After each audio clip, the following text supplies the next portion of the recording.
Hey, welcome back to another Black City coffee vlog. In this video, we're cupping a bunch of experimental roasts. I had a call with some friends in coffee industry that I've been asking some questions about roasting and trying to like find my way with that and develop even more control. Like I said in the last couple of vlogs when I was roasting that Java from Mill City thing, like I shouldn't be idealizing numbers so much and looking at the raw principles of roasting so much. And I found that I think that in my journey with roasting, I'm really just gonna have to do the work, cup to taste and to test, and then go by that, right? And stop making it so sort of like, oh, if the graph doesn't look as perfect or if the numbers don't look as perfect, then I start to feel a certain way about my coffee.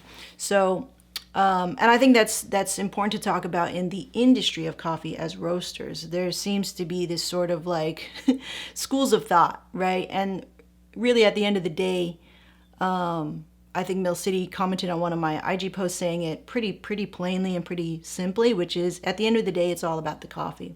So I'm gonna cup a couple of these stuff. I have a lot of stuff on the board. I'm gonna look at my data and maybe kind of go through it. But I definitely was roasting solely not based on numbers. And I felt a change in the way that I was roasting to be more intuitive, to use more of my roaster gut, to look at color change, to look at ROR instead of just numbers and stuff and temperature. And so I just felt my goals when I stepped up to the roaster were just a little bit askew, and they just need to be kind of like honed in a little bit to not lose focus of the goal, which is to make great tasting coffee, right? And to develop my own, I guess, style or standard, and then just stick to that, whatever that is. And I'm developing that. I'm in the process of developing that. And I think for many of the roasters who watch this channel, you guys are seeing my progression. I put all of my stuff out there and I'm just super transparent with it. I think it's important to include that in the conversation where we're not always relying on numbers so much, right? And pretty graphs and pretty things like that, because probes could be wrong or inaccurate. Coffees all act really differently. We all are in really different locations or even altitudes, like my friend over in like super high elevation where the coffee really doesn't act the same. So, you know, it's all different and we have to carve our own way. I brought my grinder over here and I'm just gonna get going. Always remember to do your burner grind. I call it a burner grind, like a burn card, like in Texas Hold'em or something. You have your burn card. So I just got a text from a friend and he's like, I gave him a little thing like, hey, let me know when, you grind on a Mr. Coffee grinder. Let me know when you want to upgrade because I can point you in the right direction. And his response was, there's an upgrade to grinding coffee? And I love that because, see, so when your world kind of like expands and you know like, oh, there's another way to enjoy this thing that I already love, you know? So that's fun. That's always fun. I'm also going to be trying to develop some new blends with the new Ecuador that we have. We are just about done with Honduras, which was kind of like a staple in a lot of blends because it's really bright fruit and acidity and a good body and all that stuff. So we're going to try to create some new blends today if it's possible. Like, I don't know. I just want to see. So how I like to do blends is I'll have everything set up here on the cupping table, and then I'll have like a blend bowl so I can just easily pour stuff in and just try stuff out. And we need water. All right, we're all ground up here. We've got Ecuador. We have a very special coffee that Bodhi hooked me up with. It's a Nicaraguan natural anaerobic processed coffee, so it should be like super juicy. I love fermented coffee, so he hooked me up with that. So I'm just gonna taste it for myself. This is just for me, for my personal. And then I have a new decaf on the board because the Colombian decaf that you guys pre-ordered, but I already sent out to you mostly, I think, they're having some trouble getting the coffee in because there's riots in Colombia. That's just the reality of coffee coming from, you know, third world countries and unstable countries and things like that. So that's It's interesting. A whole other topic in itself, but what we'll have to do is, this is the same, it's the same process. So it's sugarcane decaf. It's from Colombia, but it's from another region, Palo Rosa, and the producer's different. So of course, whenever you move from farm to farm, there could be some slight nuance and difference. So we're going to cup that and see if it's okay to buy this coffee, because I was really had my eyes set on that Colombian decaf, and that was from Jericho, I believe.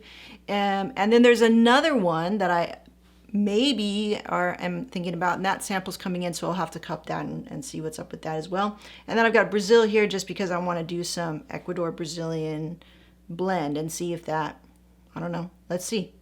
Ecuador's very juicy, Brazil's very sweet. Let's see where we can land in the middle. All right, let's get the water and get this going. This one. Okay, yep, we ran out of water. So I have to remember to do this in sort of like 4 cups of 4 maybe.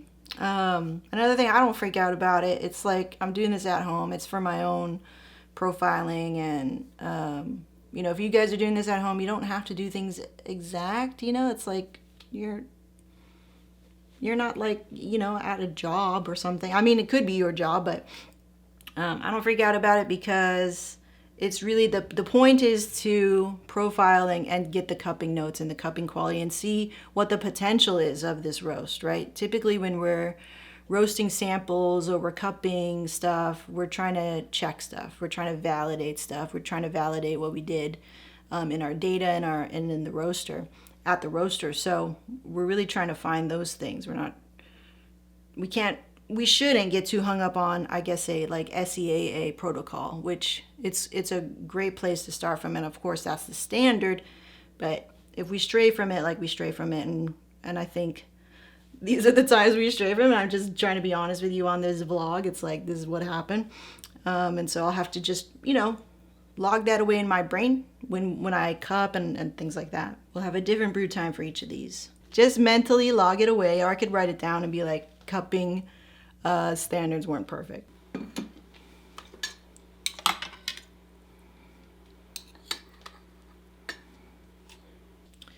Data logging for samples is going to be totally shot, just because I know the bean probe is sitting a little bit higher than the samples. So I did 3 samples of the same coffee at around 150 gram, right? So when that's sitting in my drum, which is 1,000 grams, the probe sits kind of like on top of the beans, not inside the bed of the beans. And so it's just not a big enough sample size to get an accurate reading on BT for bean temperature. So we have to go by color, we have to go by feel and roaster gut. And then now, of course, the deciding thing is, does it have it in the cup? And does it compare to that decaf that I wanted? And we're really gonna have to find something to replace it, because it's not available to us. All right, I think we can go ahead and try that. So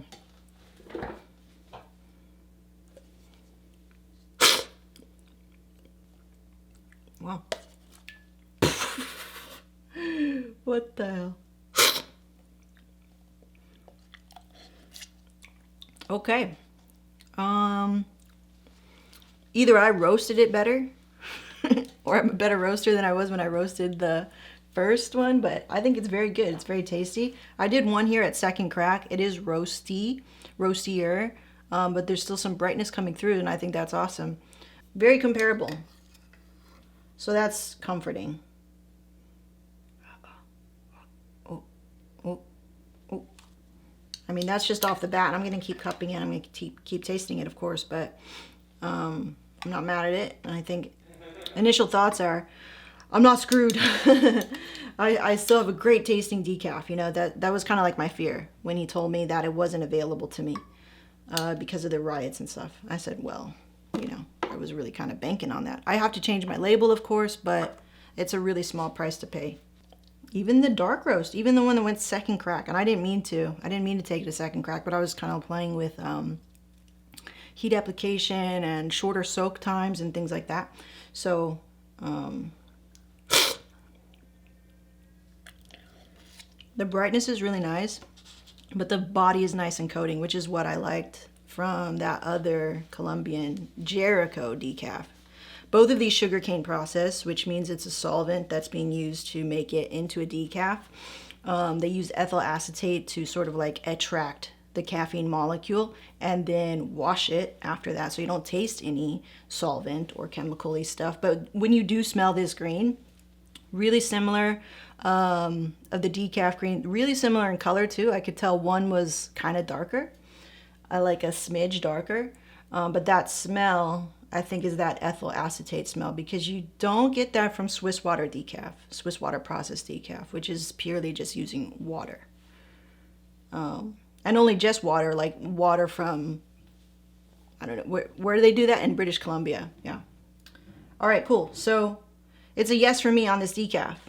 I'm still waiting on the other sample from Hasea Coffee. They're gonna send me something that also seems very like, I can roast this decaf kind of like a City or City Plus style. This one I did 3 ways. I did City Plus, and second crack, like by accident. And I'm happy to say that it can go all the ways. So I was thinking one of these was a medium. Number 3 was maybe a medium. I guess because I developed it a little bit longer, but you know, the numbers on the, like, even if I showed you the roast curve, you would be like, what is this? It wouldn't really make sense because again, the probes are all off. I'll taste this again. It feels more City Plus than medium. So probably I could go a shade darker. Yeah, for sure. And decaf has this weird red look to it, or maybe it's the sugarcane decaf. It has this red shade to it that's interesting. And even this that I taste, to me it tastes city or light. There's some oils being present. I think that's because it's decaf, you know, the cellulose of the beans kind of breaks down quicker. Here's my second crack one.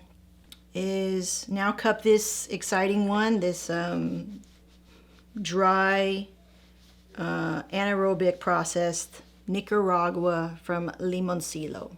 Or is it Limoncello? I don't know. Okay, let's give it a shot.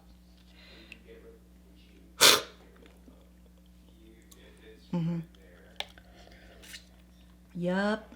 Not a lot of body. Super juicy. I think what I can do with these is, to me, like in my preference, I would say I would prefer this City Plus just so I could have a little bit of more body in it. It's kind of got like a tea-like body to it, but the flavors are really great. Just juicy, lots of fruit, red fruits, tropical fruits.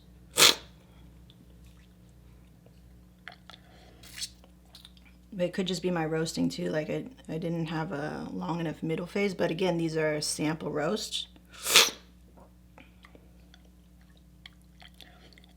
Juicy, really nice. A soft body, a really nice soft body. I could see this, like, I like these types of coffees midday, which is, I always have a coffee in the middle of the day for coffee break. They're brighter, they're juicier, they kind of like bring some zing back into your day. It's like a pick-me-up. Whereas in the morning, when you're rolling out of bed, you're just getting started, you're not talking to anyone, I feel like something with more body is necessary in the cup. So I would definitely love this decaf in the morning, like if I'm staying away from caffeine, which is quite often. Definitely like that, something with more body. But yeah, this Nicaraguan, very good, clean. Look at that, I'm set. I am set for my caffeine needs for a coffee break. Okay, so now we're gonna do a little bit of blending and just kind of see what's up with this Ecuador and this Brazil, if that even tastes good. And we'll do some like blending ratios and stuff.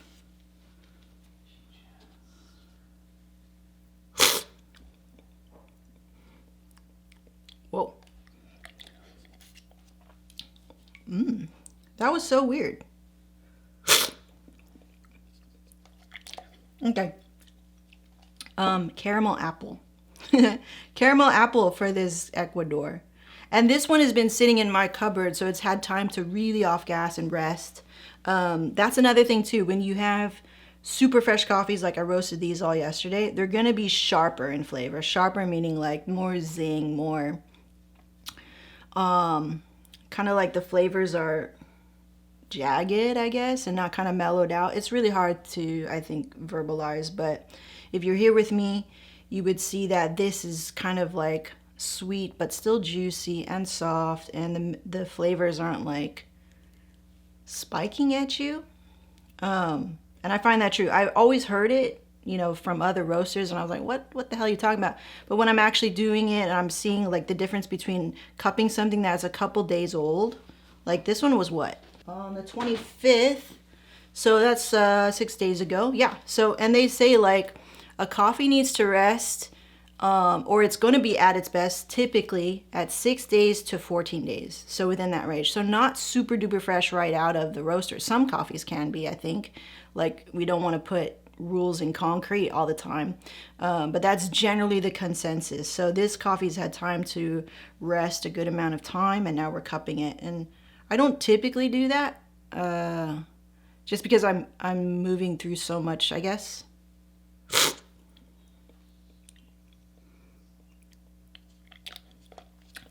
I'm gonna have to add that on there, unless this is a one-off thing. I don't know. This was a blend of two. I mean, it was not a blend, but like it's two roasts of Ecuador, and then because they weren't exactly the same, I just blended them together, right? So now I have, I guess, all the goodness from this roast and all the goodness from the other roast, and put them together. So it's not just one batch and I'm cupping that one batch, you know. Caramel apple, very nice. Let's write that down actually. So we have, now let's cup this Brazil. And this Brazil, I roasted it differently too. It was kind of like not getting too distracted by the prettiness of my graph. It's not unmanaged, but it's not like textbook sloping down ROR. I felt like I needed to manipulate the roast based on the ROR and what it was doing. Yep. I mean, that's Brazil. It's not it's not my favorite coffee by itself. I like it to be blended with stuff. Just because it kind of hits one note, you know. There's a slight fruit, which is a dried apricot. I just always get the dried apricot note, and then the rest is cocoa, dark chocolate, like a high percentage dark chocolate or a baker's chocolate. So not milk chocolate, not that sweet, kind of muddled. This is also a natural Brazil, so they tend to be more sweeter. I think it needs to rest. There's some unwanted flavors in there, like kind of papery, I think. So if I go to my little thing here, it's not bad. You know what I'm saying? Like, this is what it tastes like. This is what Brazil tastes like. It's just not my cup of tea. It's not my cup of coffee. Not my favorite. Let's see if blending these two is gonna really kind of like balance it out. Now there's oils on coffee, right? And as I'm going through so many different kinds, like dark, medium, light, I'm now bringing in a towel to just wipe off the spoon sometimes, because I feel like there's some lingering oils that come. 1 part Brazil, 2 parts, or 1 part Ecuador. Let's just try half and half, and let's try there.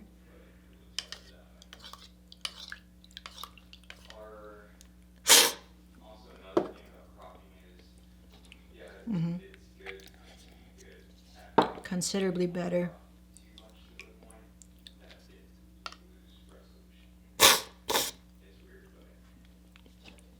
Mm-hmm. That's good. I like that, actually. What if I add a little bit more? So yes to the 50-50. Grapes. All right. Stone fruit, prune, grape, some tropical fruit, but a nice body, a dry finish, a long finish. Interesting. I don't know if I love it yet. I'm gonna think about it. This second crack decaf is really good. Caramel apple, that's so cool. All right. I've got to cup these Javas now too, so let's do that. Okay, Java, light roast. One mid-phase at 3 minutes and another mid-phase at 3.5 minutes. And that's the best I could do at that time. And I'm still hitting green to yellow or color change at 5 minutes. This one's 5 minutes 7, this one's 5 minutes 9. A shorter soak at 30 seconds, which was interesting. And also adjusting my airflow settings and not being so aggressive with airflow once I figured out, oh, I think I was being a little too aggressive with my air. Let's give this a whirl. Whoa. Wow. All right. So it definitely gave it a lot more brightness, but the brightness is not shallow. It's got a lot of flavor. It's got a lot of complexity, I think, going on, which I can't really unpack right now. I just know it tastes really good, and it's far superior as a coffee. And it kind of just blows my mind too. Like it always kills all my biases. Like, this is a Brazil. It's natural. It scored very high, I guess. But compared to this Indonesian Java, which I would have never thought of to have bought, like I always say, like I've said, is just really, really good. Like, a lot of clarity as I roast it more and more. And I think it's just going to take me more tries to get it down. I know experienced roasters, it still takes them like 3 tries to really get down a new coffee. And I think somebody asked me in the comments, like, do you have a better way of, like, basically he's like, I don't want to waste coffee. And it's like, don't think of it as waste, just think of it as it's part of the journey to really finding your groove with the coffee, and I'm not going to waste any of this coffee. Like, I typically will drink all of these throughout the day. I'll come back and just drink these in the cup, or even all the burned coffee I'm going to brew into ice cubes so I could put it in an iced beverage. And yeah, or I'm going to give it away, and people whose palates are not as attuned, I'm really splitting hairs with all of this stuff that I'm doing. A regular coffee drinker, or maybe even people who make white coffee, put cream and sugar in their coffee, they're not going to be able to tell the nuances and the differences. So don't think that you're wasting coffee. There are ways to kind of get creative and to share your coffee. And don't think it's bad or anything when you're like, oh, this is not something I would necessarily sell, but I could definitely give it away, and you could still, utilize that coffee there. All right, let's give this another whirl. It's had time to cool down. Really bright, really deep in flavor.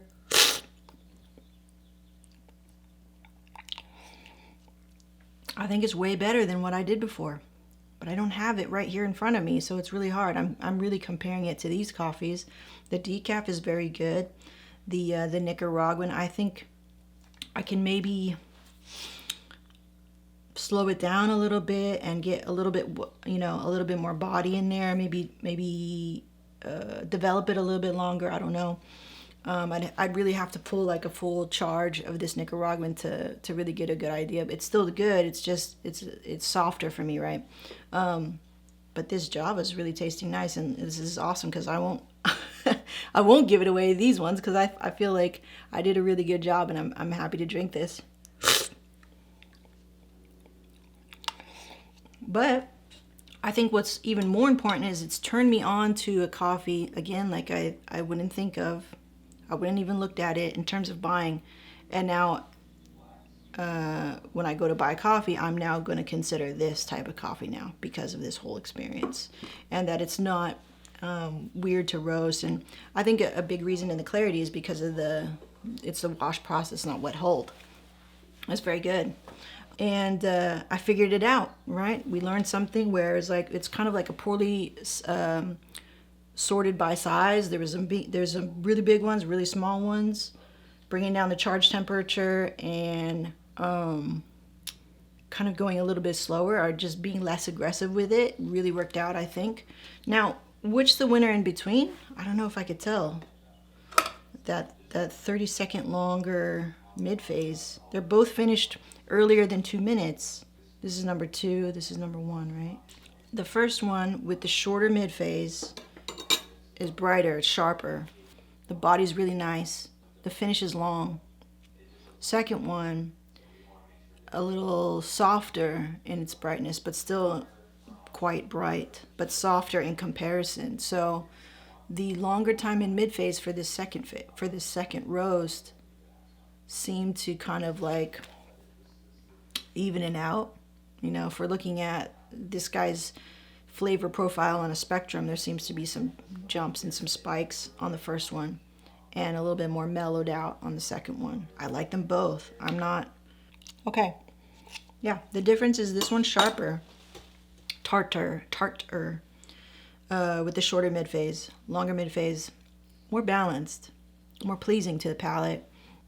You know, choose, it would be the second one, I guess, with the longer mid-phase. And being able to control that mid-phase whenever you want to, when you feel like you need to. Like if I'm tasting this and I'm like, oh, I think that's sharp. It's sharp.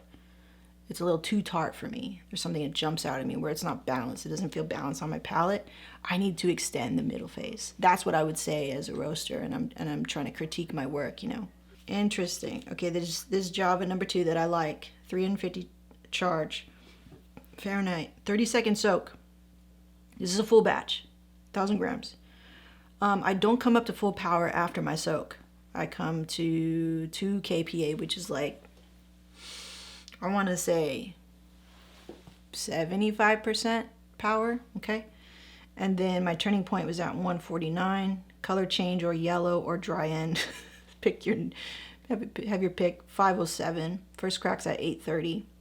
My peak ROR was 26. And then again, I dropped at 155 post first crack. So yeah, an early drop. If you want, I think, more brightness in your cup, think about dropping earlier, considering that you had a nice mid-phase, a nice, you know, dry end and everything like that. So to preserve acidity, we want to drop it sooner. And I'm thinking that 145, 155, before 2 minutes, it really brings out the brightness in that origin. So cool, that's good to know. I'm gonna log that away, you know. And to get something less sharp and to be more balanced against that acidity is in the middle phase. For me, that's what I'm tasting. That's what I'm seeing in the data. So yeah, let me know in the comments if that's what you find as well. This is interesting. It's cool. I'm really trying to understand. The point of all this is trying to understand the concept of roasting, the theory of roasting, and what's actually happening to the bean when heat is applied in time or whatever, versus being so glued to the number. Okay, so that's the sort of difference that I want to make in my learning. That way, whenever down the line, I can look at something or taste something and not rely on a number, because numbers can be muddled or inaccurate or whatever. Whereas I feel like roaster gut and intuition can find my way back to the cupping table, which is going to give us, just at the end of the day, a better tasting coffee or a great tasting coffee, right? Yeah. And this is how I honor the cup. It's just like trying to think about all the ways.